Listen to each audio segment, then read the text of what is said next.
It may have been that deep emotional longing for more that led Kliushin to his next scheme: professionalization of the hack-to-trade operation, building up a hedge fund designed to prey on American companies with stolen information. We learned during the investigation that he brought in investors, significant participants in the Russian business community, who gave Mr. Kliushin their money. He invested it for them using the services of his hacker, and made them approximately $15 million, taking 50 to 60% of the profits as his cut, the kind of cut that I think would make a hedge fund manager blush. He was hoping to get investors to put money in a fund that they thought would be legitimately invested, and in fact, he'd be trading on inside information. He wanted to create Insider Trading LLC. Exactly. The scam is churning out profits, but Kliushin is right that he needs a break. He's running ragged, and he's beginning to make mistakes of his own. And his employees start to worry that the boss is going to blow up the whole operation. Vlad, you are exposing our organization. This is bad. The Russian M13 hacking gang has perfected their hack-to-trade scheme, and Kliushin is making more money than he's ever seen before. He had the money to live the good life, and I'm sure he just wanted to maintain that lifestyle. To celebrate, Kliushin buys 4 Porsche sports cars for himself, Ermakov, and investors in the scheme. He attaches vanity license plates featuring the number 13 in honor of their company, M13. Inside the operation, M13's computer screens are flowing with stolen stock market information. Kliushin's team pores over American corporate earnings reports before the financial world can see them. At one point, they focus in on Tesla, the electric car company. M13 hackers steal Tesla's draft earnings release and, seeing the results, buy shares in advance. Kliushin sends a text to 2 of the investors in the scheme, giving them a heads up.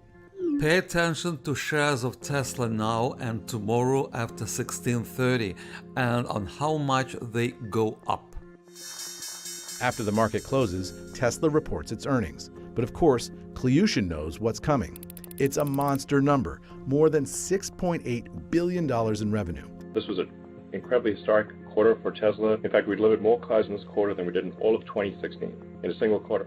Wall Street is dazzled. It's much better news than traders expected, and Tesla's shares soar. In the second quarter of 2019, the M13 team steals documents showing that sneaker company Skechers is going to surprise the market with positive news. The M13 traders buy stock in Skechers, betting the price will go up. They make more than $1 million on that single trade. They're making millions of dollars just sitting at their desks, breaking into these American companies, stealing information day after day after day, and just trading on it. The gang's earnings get even better with cosmetics company Ulta Beauty. M13's stolen documents showed the earnings were a miss, and what's worse for shareholders, the company updates its financial guidance downward. The M13 gang shorts the stock, betting it's going to go down. They're right. Ulta's price plummets by 30% when the news comes out.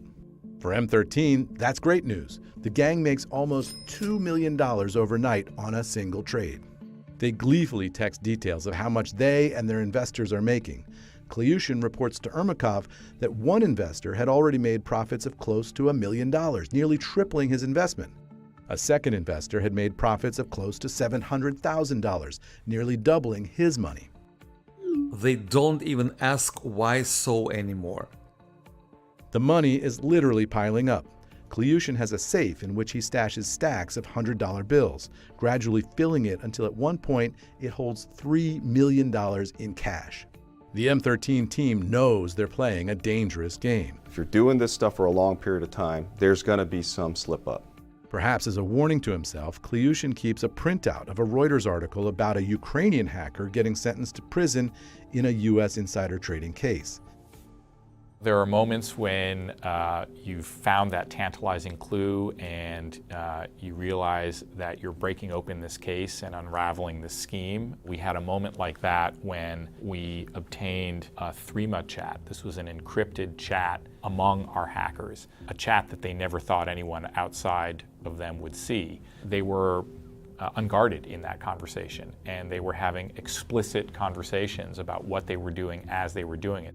Kliushin uses the Threema app to send pictures of his outside investors to the rest of the gang. He tells his M13 employees the investors want to know how trading is going. What did we earn today? Our comrades are wondering.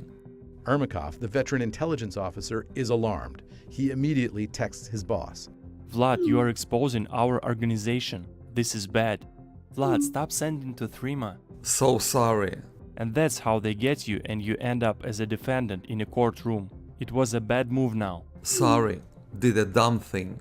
When investigators read these texts, they're stunned. I'm just looking at your face and I can see that you are astonished that you got this kind of access to this information.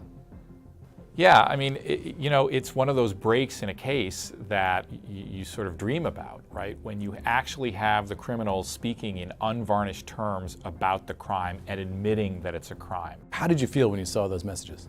I mean, those are case enders, and they were.